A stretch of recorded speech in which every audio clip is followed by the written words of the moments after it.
I came in here this morning and looked and said, you know, normally this room, it'd be wall-to-wall chairs. You know, we'd have about 450 people for this conference. And for a minute, I'm thinking, gosh, I wish that it was the old days. But there's just something about seeing a group of people who could have stayed home and who could have said, nah, I don't really want to participate in this. Y'all being here is pretty special to us as a staff. It's been a challenging 10 months for everybody. I recognize that. Been a challenging 10 months for us too. You don't, y'all heard me say this a bunch. It's really hard to have an association if you can't associate with people. And that's been taken away from all of us. It's been taken away from you. It's what you try to do as a leader in your community. That's been taken away. It's been taken away from us as we try to interact with you and try to find the right kind of solutions as we get ready to go into what will be a very challenging 2021 session. So we're grateful for all of the things that you've done to try to keep us connected. I want to take a minute and thank David as chair of the legislative committee for his leadership. As he mentioned, we were in subcommittees. That meant he had to work 4 times as much as the other previous past presidents have had to do. We paid him 4 times as much, so that all worked out well. Those of you, this is the legislative committee, so all of you were actively involved in what we were able to accomplish and put together. Our affiliates and their extra effort to be engaged. Our Minority Issue Steering Committee had what I would have to say was probably the most engaging meeting we've had since the committee was established, and I'm grateful for that. We have 61 days until the 2021 session begins. Those of us who work in Montgomery have no idea what we're going to find when the session starts, okay? This is normally the time when I'm telling you, this is what's going to happen. Here's going to be the key issues. Here's what I need you to do to go back home and engage. We are still at a place where the virus is still impacting these kinds of issues. What we have to do as an association, if we're going to continue what we have done the last 2 decades, we've got to get ready for whatever comes, for whatever this session turns out to be.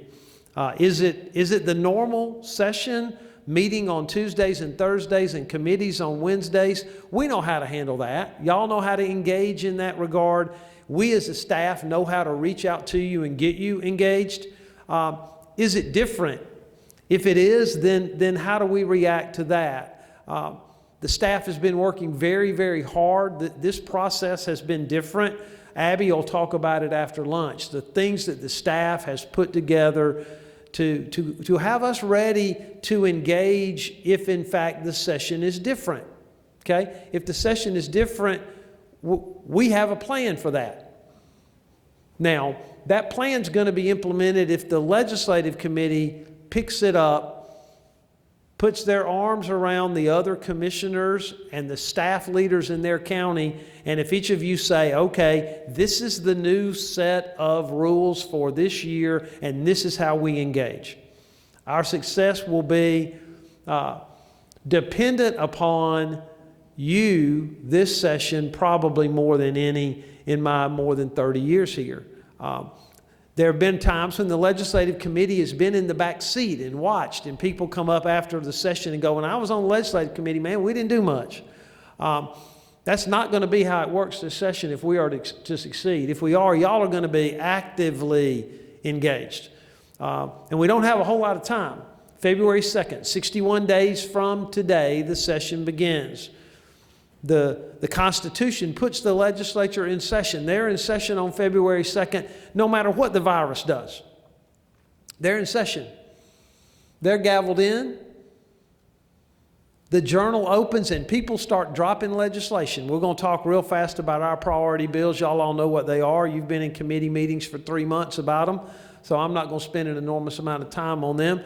But then those others who introduce bills that impact us, that we have to react to, those bills all get dropped between now and February 2nd, and then a whole new pile of them on February 2nd. And then we begin. Then we're either ready or we're not ready. We engage or we don't engage.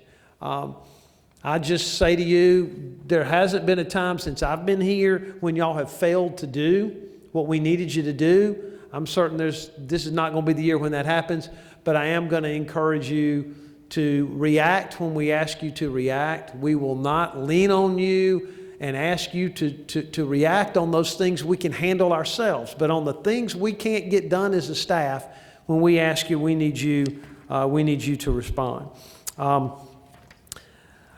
In the time I have, I'm going to spend a minute or two kind of running through these priorities, talking about them in a little bit of detail, and then I do at the end have comments to make on 2 or 3 issues that are going to be of importance to us in addition to,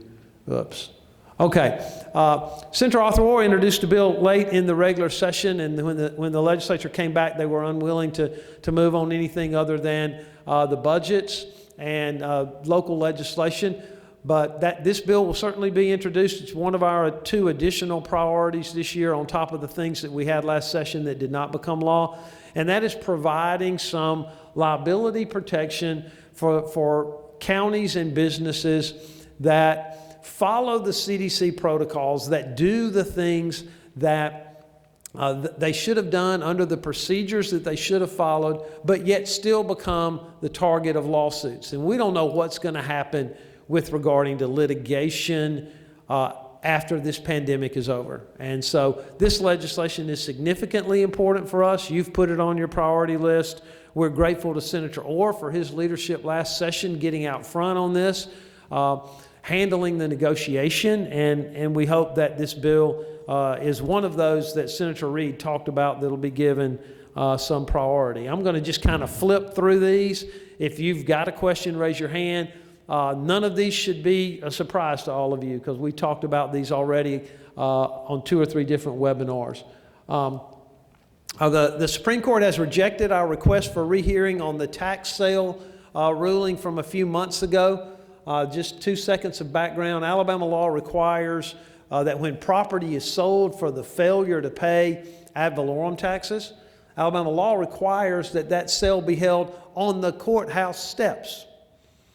Believe it or not, there's been litigation over sales that have been conducted inside the courthouse when it was raining, or sales that have been conducted when it's really cold inside the courthouse. And the Supreme Court said if the sale wasn't conducted on the courthouse steps, it wasn't a valid sale. We'll have a piece of legislation already pre-filed that will validate those sales that have already occurred, and that will take that on the courthouse steps language out of the law. This is a significantly important thing for us to get taken care of. It's not sexy. It's not exciting. It's not going to get you any additional revenue or any additional programs, but it will take away a massive amount of red tape and headache that we will have if we do not get this addressed. Now, all know we've talked about the fact that now more than 60% of the employees that participate in the state employees retirement system are in fact not state employees. I'll say that again. The vast majority of the participants in the state of Alabama employees retirement system are local government employees. There are 13 members of the governing board of the employees retirement system. 3 of them represent local government. We have a bill. Senator Reed was the sponsor in the Senate. Reed Ingram was the sponsor in the House last session. The House bill passed the House and the Senate bill passed the Senate. If we'd have had another 2 days before the pandemic shut down everything, this bill would have become law last session, I believe. It adds 2 additional seats, 2 additional local government seats. The outcome of that will be there will be 15 seats, essentially 5 state employees, 5 local employees or retirees, and 5 state officials. So that makes sense to us. The Retirement Systems of Alabama has supported it, and it will also mirror up the the number of ERS board members and the education retirement system board members. They already have 15. This is a significantly important thing for us. Inmate reform, we have a session about that after lunch, and so I'm going to just kind of jump past this, other than saying it was certainly good to hear the incoming pro tem of the Senate say to you he understands the issue of jail overcrowding. He kind of skipped past and said he worked with Sonny on trying to make sure that y'all got paid. He did a whole lot more than work with Sonny. He was an anchor for us, making sure that we were able to get that issue negotiated. I will tell you, as you all know, the reimbursement as things stand right now, the reimbursement you're receiving for holding now more than 2,000 state prison sentenced inmates that sit in our prison, our jails, because the Department of Corrections has reduced its intake of inmates from about 780 inmates a month. That was the average in the last 6 months of 2019. Since March 20th, they've averaged taking 120 inmates out of our jails. This is a huge issue. This bill that we'll talk about after lunch tries to address the problems with dips and dunks, which was part of the 2015 reform effort that has relieved overcrowding to some degree for DOC, but has shifted those inmates to the county jails. I don't have to tell you all about that. There are a couple of technical changes we need to make to Rebuild Alabama that deals with advertising. It's technical, doesn't generate any other change. It just will help us ensure that all of the bid notices are advertised the same way. It was a small technicality that I will take the blame for missing when the bill was initially passed. We want to address the revolving door provision as it relates to public employees that go to work for other public employers. This bill was ready for passage in both chambers when the pandemic recess came. Today, an employee for Lee County that goes to work for the city of Auburn is blocked by the revolving door for coming back and appearing before the Lee County Commission. There was a ethics law reform commission that worked for about a year. I was on that commission. There's never been any legislation passed as a result of that commission's work, but this was one of the things that everybody agreed we should fix, to say a public employee that goes to work for another public entity can come back before that original public employer and appear. Under that scenario, an employee that worked for Lee County could go to the city of Auburn and say, you know what, I like county government better. All of us do. And come back to work without having to wait 2 years, which the revolving door requires that to happen as well. So we don't think there'll be any controversy for that. We have a change to make to the election reimbursement statute with regard to poll books. Almost all of you have poll books now. You know that there's an expense before every election, clearing off and recertifying those poll books. That expense is not in the list of things that the state of Alabama reimburses us for. We want to add that and make a couple of other technical changes. We think we got most of that all worked out last session as well. This is every now and then we get to make up a new idea in Alabama and try something new. You know, there was a day I lived through what they call in Tuscaloosa the Scottish End tornado. I think in 1974 or 5, where several people lost their life just off Skyline Boulevard in Tuscaloosa. And the tornado's arrival was a surprise. Today, with all of our technology, we pretty much know several hours in advance that conditions are right for tornadoes. But people who have no good, safe shelter, giving them that information is not really much use to them unless there's safe shelter available. This legislation establishes something called safer places in Alabama and encourages businesses and others to make facilities open not for people to stay and sleep and stay, but for people to come for a very short period of time when bad weather's coming, so that they can have a safer place than what they have on their own. We were able to get all the issues worked out with that last session. I'm very confident. This came from our Emergency Managers Association. And honestly, something that was generated, and we don't think anybody in the country has anything like this. The County Boards of Equalization, the appointments process takes about 2 weeks.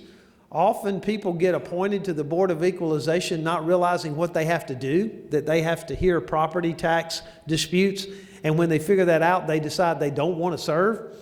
And then we can't get a quorum and conduct these hearings.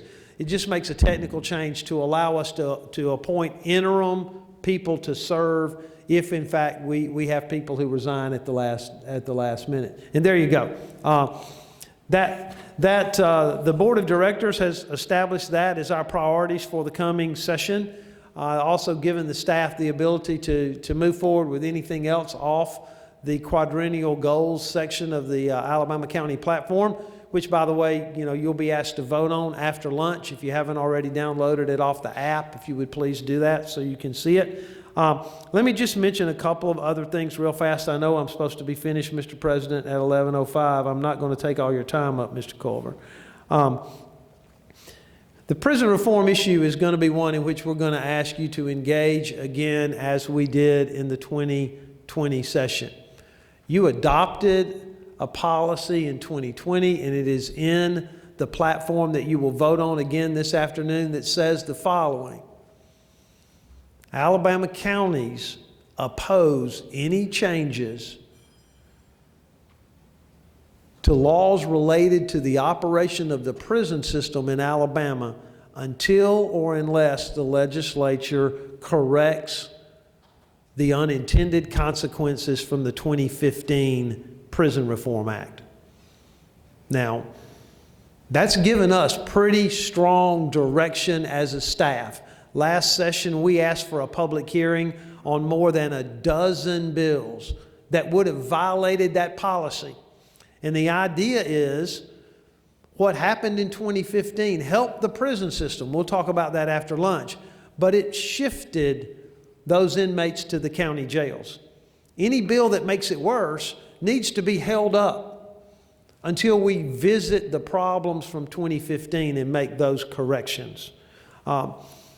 We were ready for that in 2020. I worry about whether or not we're going to be ready for it in 2021 because the pandemic has hampered our preparation to one degree or another.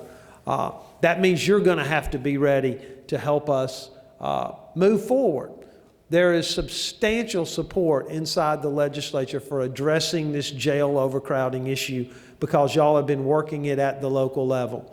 But once we get the session started, we got to pick the ball up and run, okay?